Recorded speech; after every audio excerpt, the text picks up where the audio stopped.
Hi, Carly. Hello. How are you? I'm great. How are you? I'm excellent, thank you. We'll get right into the interview here since we have limited time, and I know you're very busy. This is a big day for you. Congratulations, Carly, on 29. Thank you so much. I'm so happy that it's out. I started doing research into this, as we always do. 29, I started thinking, well, that's got to be your age. No.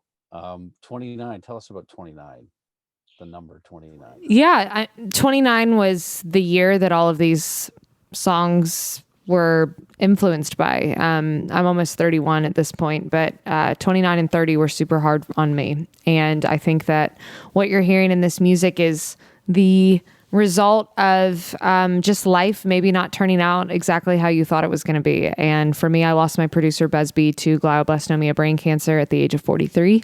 And that was right as I Hope You're Happy Now was being finished. And then my marriage fell apart. So it was just a really trying time for me. And I felt like I wanted to name a project kind of just symbolic of what I went through. Yeah, you've had some ups and downs, as we all have in 2020. There were some, and for being so out in the open about all of your problems as well, which is something that not a lot of public figures, artists, actors, whoever would do. Do you think this has been very good for you to be able to just talk about it, write about it, sing about it? Yeah, I think this is what I've always done, though. I think it's very easy for people to forget that just given the public side of my divorce. But, every little thing, I wrote that about somebody from my past. I wrote, I Hope You're Happy Now as an apology. And I think I've always just tried to really lean on the side of being honest. And I'm so proud of these songs. This is the first time that as a songwriter, I've written every single song on a project. And I just decided to do what I always do, which is be honest. Now, was that hard to do to be part of every single song? I mean, sometimes there are such good songs you want to put on a project like this that may relate to what you're going through, but in this case, you've chosen to be and have your fingerprint on all of them, which is great. Yeah, I think this phase of my life, and it's really just pushed me as a songwriter. And I think being nominated for Song of the Year at the CMAs this past year was like, oh, wait a minute. Like, people care what I have to say. I think it gave me like this confidence. But quite frankly, I don't think anybody could have. These songs are so precious to me, they had to come from me. Is it possible to write songs that are too personal and that you will look at it after you've recorded it or after you've written it and say, "Oh, I can't reveal this yet. I'm not ready to do that yet," and you put it aside? Was that the case with 29? Are there any songs that maybe we might hear in the future once you've gotten over some things? I mean, I don't really know how you could get more heartbreakingly honest than the song 29. Are there songs that didn't feel like they were quite ready to be out in the world until maybe later? Sure. But as far as like being an honest, sad song, like 29, I just went there. I just did it. Yeah, and of course, Next Girl still on the charts, on the way up, doing well here in Canada as well. And I don't know if you're aware, but your number one hit, "Every Little Thing," was number one in Canada first before South of the Border. It's something that I think we take pride here in Canada, but I'm not sure if you're aware of that. But it just shows you how international your music is, even though we're such close proximity to our countries. I did know that, and I think that's so awesome. And it just, I love getting to play. I was actually in Canada with Old Dominion this time last year, so I miss it. Yeah, that's was going to be my next question. Every artist we've spoken with has said the same thing. They really miss performing live. What are you doing in your spare time? Do you have spare time? I know you've been going through a lot and there's a lot to take care of, but you got to find some downtime for yourself, right?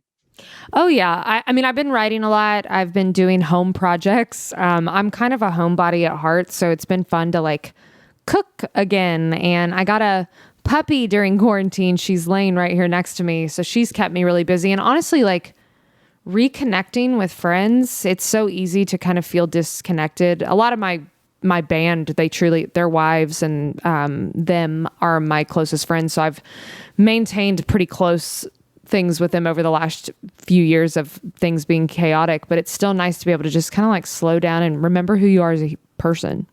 And you made a good point about your band members, those are the people we should remember during the pandemic, because those are people that sometimes aren't, they're the first not to get paid, and it's very important to them that we all get back and get at this again, isn't it? Yeah, it's awful. It's awful to watch the people that built this whole thing with you have to get other jobs. I hate it. So you're staying safe. You're doing what you have to do to get through this.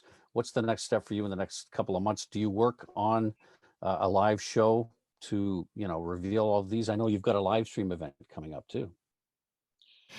Yeah, I think I'm cautiously optimistic that we're going to get to play shows in the next 6 months or so. Hopefully I can play a few at least, and just kind of working on music and making sure that when we do get back out on the road, I'm ready.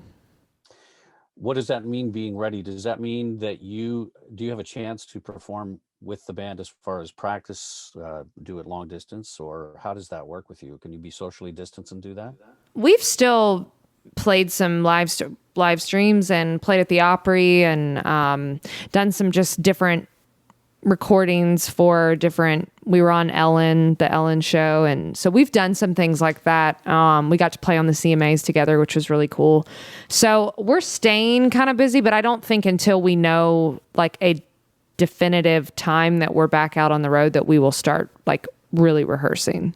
Do you hear any dates? Anything you can give us? Do you hear any it's all speculation at this point, isn't it?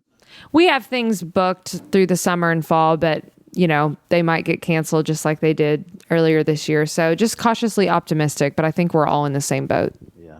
Did this change the way you approach doing your music? All this stuff happened to you at 29. But does it change when you go to take that from the paper and put it on to record the music and to perform it?